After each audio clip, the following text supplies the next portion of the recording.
Kwa vyovyote vile, pengine taarifa ya awali kutoka shirikisho la soka barani Afrika CAF kwamba uwanja wa Benjamin Mkapa jijini Dar es Salaam umefungiwa uliwashtua mashabiki wa Simba, uliwashtua wa Tanzania wanaoitakia mema timu hiyo inayowakilisha nchi katika michuano ya CAF ikishiriki kombe la shirikisho barani Afrika. Simba iko katika hatua ya robo finali. Simba inatarajiwa kucheza dhidi ya Al Masry ya kule nchini Misri katika mechi mbili za hatua ya robo finali, ambapo mshindi wa jumla ndiye atakayekwenda hatua ya nusu finali, ambapo mechi ya kwanza itachezwa kule nchini Misri,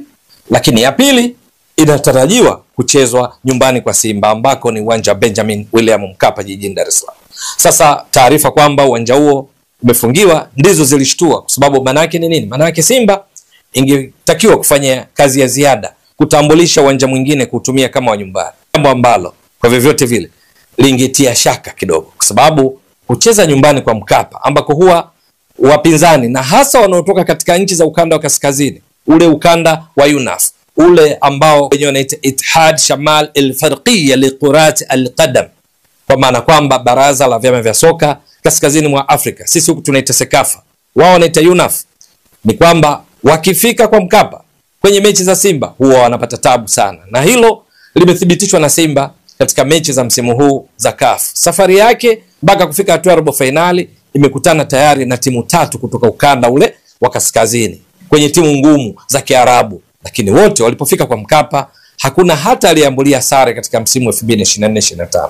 Tunakumbuka vizuri kwamba waliofika na kudhurika ni pamoja na CS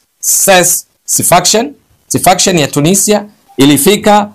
ikiwa na Simba katika hatua ya makundi ikafungwa 1-0. Ilifika CS Constantine, hii ni ya Algeria, nayo ilikuwa na Simba katika hatua ya makundi, kwa Mkapa ikafa 2-0. Lakini katika hatua ile ya playoff ili kuingia hatua ya makundi kwenye kombe la shirikisho msimu huu, Simba ilicheza dhidi ya Al Ahli Tripoli ya kina Mabululu, hii ni ya Libya. Ilipofika kwa Mkapa baada ya suluhu kule kwao nchini Libya, kwa Mkapa ikafa 3-1. Kwa hiyo matarajio ni kwamba hawa Al Masry kutoka katika ligi kuu ya Misri wakitua nchini kucheza mechi hiyo ya robo finali dhidi ya mnyama Simba, wataungana tu na wenzao katika kupokea vichapo, labda tofauti ni idadi ya mabao. Ndiyo, ni mechi ambayo inatazamiwa kuwa na ushindani mkali sana kwa sababu ni ya robo finali. Ni mechi ambayo Simba wanacheza na miongoni mwa timu zinazofanya vizuri sana katika ligi kuu ya Misri hivi sasa, lakini mnyama Simba kwa Mkapa kwa mwenendo huu matarajio ni kwamba watafanya vizuri. Sasa kusikia kwamba uwanja umefungiwa,